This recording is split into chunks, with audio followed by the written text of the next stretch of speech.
Wednesday night you were off to the Factory Sports and Social Club for a sing-song with your workmates. And tonight we're taking you back to that club to meet again those friends you've never forgotten. And I know I've never forgotten you and the songs you sang. Played for you tonight, as she did then, Mrs. Dorothy Bennett, and sung by some of your friends still working at that same factory. Walking my baby back home.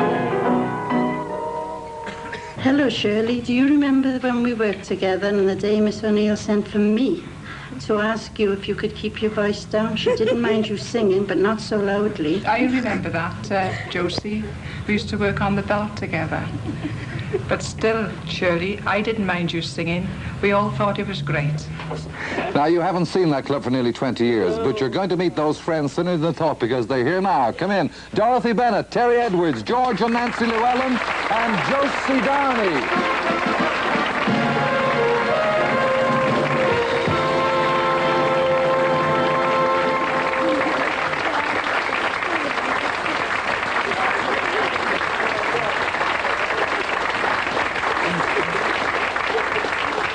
Well, now, Mrs. Bennett, I believe she used to give you a bit of trouble with her songs, right? She certainly did. She used to say to me, "Don't play, Mrs. Bennett, because I'll sing out of tune." I said, "Never mind, Shirl, have a bash. I'll follow you, even if it means playing on all the black notes." Well, while still packing pots by day, you began singing at night at the Cardiff clubs. Then in 1954, you're noticed by a local agent who gives you your first job in a touring revue called Memories of Al Jolson. You leave the security of your home, and for the next 6 months, you tour with this revue. In that show, you sang a duet with a man you called Uncle Ed. And Uncle Ed is here tonight, comedian Eddie Reindeer.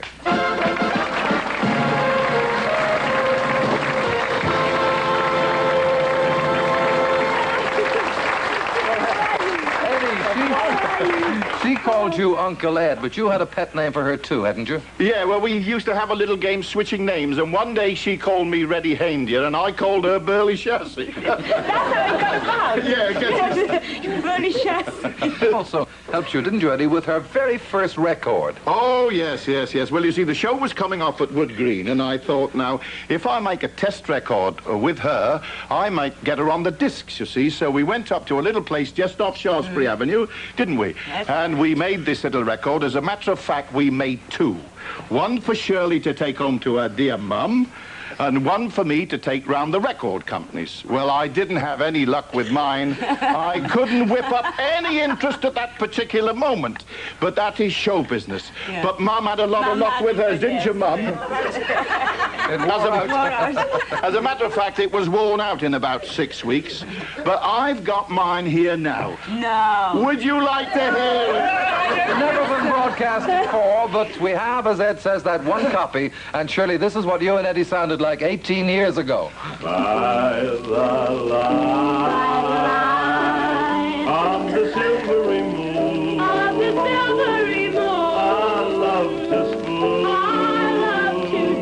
with my honey and the crew.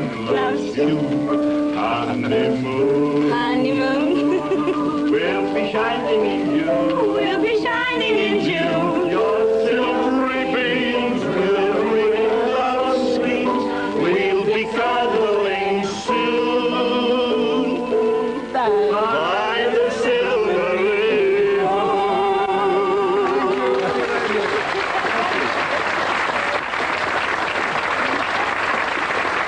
Well, Shirley, when the show with Eddie ends, you're out of work. It's a single ticket back home to your mum and to Cardiff, and there you take a job as a waitress. It looks as if your career is over before it really begins. Then one day, a telegram arrives inviting you to London for an audition at 5 o'clock in the afternoon of February the 14th, 1955. The audition was successful, and soon you're singing at a Mayfair night spot, the Astor Club. Now, one man who knows about that, who is at this moment in Spain, but just before he left, he told us about the call that he made to you, and here he is, Michael Sullivan. Hello, Eamon. Hello, Shirley. I want to recall the night at the Astor Club that Jack Hilton was there by accident. And as usual, you finished your cabaret act on stormy weather, and as usual, I got the shiver down my spine. But fortunately, he did that night, too. As he turned to me and he said, "My leading lady at the Adelphi has fallen sick, Mike, and could your girl open tomorrow night?" I looked a little bewildered and said, well, sure. But I wasn't too sure whether he was serious. So I didn't tell you until the following morning. I then called at your hotel, and you were staggered like I was. We ran to the Adelphi. We went through all the rehearsals, which were long and strenuous. And if you remember, we were still rehearsing when the people were actually walking in the theater. The critics were there, and that night they claimed you as the great new find. And that's what you were. Marshall, God bless you. Thank you, Michael Sullivan.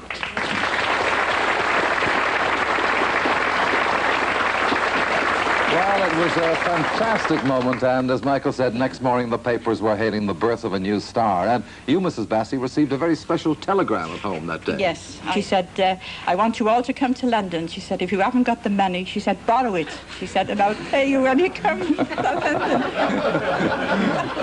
Well, that was the result of the call you made following the telegram, and you all did go, and you were there at the Adelphi, and a few weeks later, at Shirley's first night when she starred at the Café de Paris.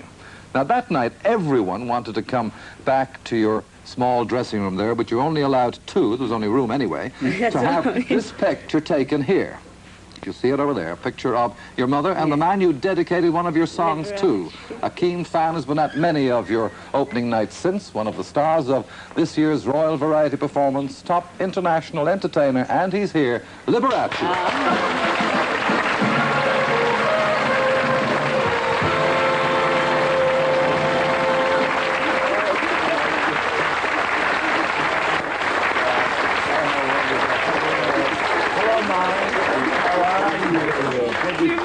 Lee, Oh, yes.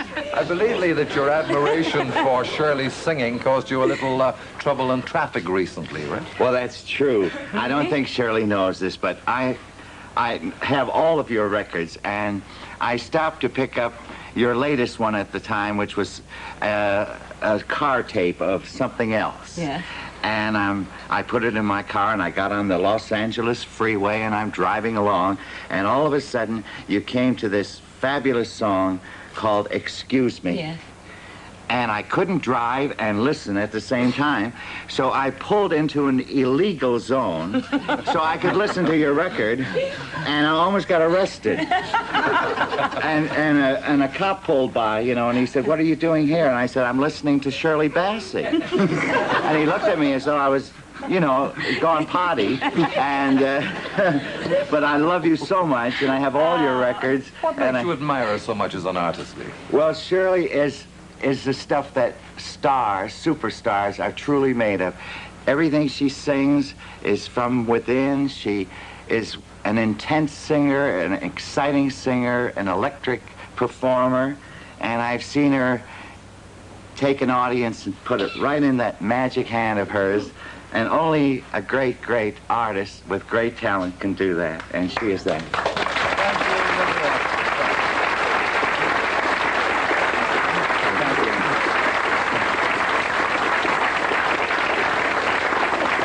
Oh, Shirley, it's impossible to stop you singing on stage or off. And one Christmas, when you decide to liven the party up with a song, you even bring your hostess in on the act. That hostess retired from stage nearly 20 years ago, but she's making a comeback for you tonight. A great variety star once billed as the voice of the stars. Your good friend, comedian, and impressionist, Florence Desmond.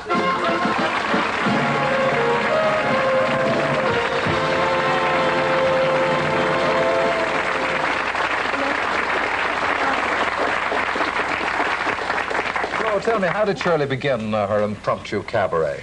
Well, I could tell you many stories about Shirley, but this Christmas party was really one of the funniest, because you don't have to ask Shirley to sing. She just does it at the drop of a hat. But it so happened that we did have a wonderful pianist there, and she sang, and she sang, and she sang, and then we arranged a little joke. I got dressed up in the most awful tatty drag, and my husband, at a given cue, turned on the radiogram, and I came on in this awful tatty drag, and I did Big Spender to Shirley's playback. Well, then later on in the evening, about 2 o'clock in the morning, Shirley fortunately took off her stiletto